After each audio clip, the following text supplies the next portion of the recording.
Всем доброй ночи. Вы знаете, друзья мои, на самом деле я этот ритуал решила вам подарить по мере возможности, обезопасив для обычного человека, поскольку человеку иногда в жизни нужно понять, кто против него что творит. И какие дальнейшие планы у этого человека, какие козни этот человек строит, и как это все приостановить, как противопоставить себя этому всему, как противостоять. Некоторые люди говорят, что я узнаю планы своих врагов заранее. То есть иногда потом читаю, что вот мы вот об этом думали или где-то, наверное, написали, она узнала. Весьма смешно, конечно, за этим наблюдать. Но они никогда не поймут, откуда это приходит. Вот я сегодня делюсь этой тайной. Хочу вам сказать, что если человек, который ваш враг, очень силен, и силен как бы морально, духовно, энергетически, вы не сможете узнать его планы. Но вы можете понять, кто он, кто есть ваш враг, если вы не знаете. То есть, если вы мучаетесь в догадках, кто это может быть, то вы вполне можете увидеть во сне. Иногда бывали случаи, что люди, которым я давала этот заговор, очень были ошарашены, потому что не ожидали увидеть близкого человека. А мы все знаем, что наши все враги идут из близкого окружения. Да? Со временем близкое окружение становится далеким окружением. Как правило, не все, конечно, но изначально из близкого окружения уходят от тебя и слухи, и все что угодно. Так вот, если этот враг ведьма, и вы знаете, что это человек ведьма, то единственное, что вы можете сделать, это попросить прощения, попросить, скажем так, о снисхождении, и, может быть, человек смягчится и уберет то, что на вас делает. Могут вам показать, как вам это делают, что делают, но при этом, если человек сильно энергетически, повторяюсь, планы человека вы узнать не сможете. Если ваш враг слабее вас, то вы можете во сне спросить и узнать все его планы. Или он сам вам расскажет. Это, по сути, сон на вызов врага. То есть сон, когда вы можете вызвать своего врага, разузнать о его планах и быть осторожными.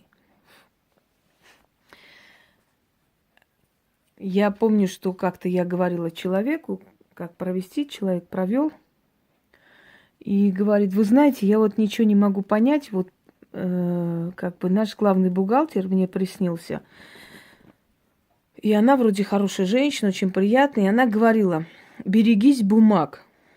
И вы можете мне объяснить? Я говорю: ну, наверное, будьте осторожны с бумагами, там, с тем, что вы подписываете и прочее, потому что раз так сказано, значит, это не просто так, да? На что она как бы отреагировала как так скептически, не поняв меня. Через некоторое время мне звонит и говорит: вы знаете, я поняла, в чем дело, потому что там какие-то поддельные бумаги должны были появиться в деле, в этой папке. И она их обнаружила и уничтожила. И после, когда пришла определенная ревизия, непонятно откуда, кем вызванная, этих бумаг там не обнаружили. То есть они просто спаслись от срока. И эта женщина пыталась их подставить. Вот таким образом могут во сне к вам прийти ваши враги и выдать все, что они хотели с вами сделать, собственно говоря. И чтобы этот сон получился, и я вам рекомендую, кстати, не чаще, чем 3 раза в году это делать. После того, как вы это сделали, узнали, этот сон никому не рассказывайте. Можете только человеку, ну, очень близкому, имеется в виду матери, например, да, но желательно вообще никому не рассказывать. Оставьте черный хлеб, кусок черного хлеба и 13 монет возле любого дерева. и говорите: откупаюсь за вещий сон. Собственно, все. Зажигайте свечу восковую. Вот так вот делайте домик над свечой. Смотрите некоторое время на огонь, пока у вас в глазах не начнет двоиться. Это может быстро произойти, потому что от огня глаза иногда устают. Читайте 6 раз заклинание. Я прочту 1 раз, поскольку мне сон в данный момент не нужен, я просто вам дарю. Заклинаю я именем сонного царства и духов мира теней, священной печатью царя Давида, царя Соломона: о Анаэль, открой глаза мои во сне, дай увидеть тайное, вызови моего врага в мой сон, пусть придет и расскажет все, что имеет против меня, все, что собирается творить, пусть придет, встанет предо мною и отвечает на мои вопросы. Именем Адонаи и 9 когорты демонов да будет так, как я прошу. Аминь. Прочитали 6 раз, пальцами потушили эту свечу, положили под подушку и легли спать. Сделайте это прямо перед сном. После того, как вы это сделали, ни с кем не разговариваете, никому ничего не пишете, на сайт не заходите, на WhatsApp не заходите, а просто берете свечу, вот прямо так ложите под подушку и ложитесь спать.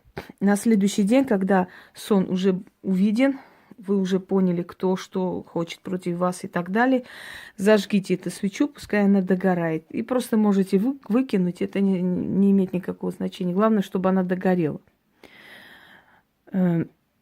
Откупитесь черным хлебом и 13 монетами для того, чтобы сон, который вам дали, вам помог в дальнейшем предотвратить, то есть чтобы он вам впрок пошел.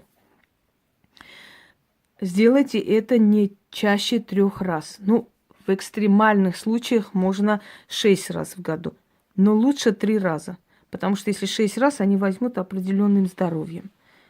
Это вызов сил потустороннего мира. Анаэль – это ангел или дух ясновидения, то есть тайн. Он сначала был духом, потом его как бы стали называть ангелом. Но в любом случае это сила, которая отвечает за ясновидение. Всем удачи, пользуйтесь во благо.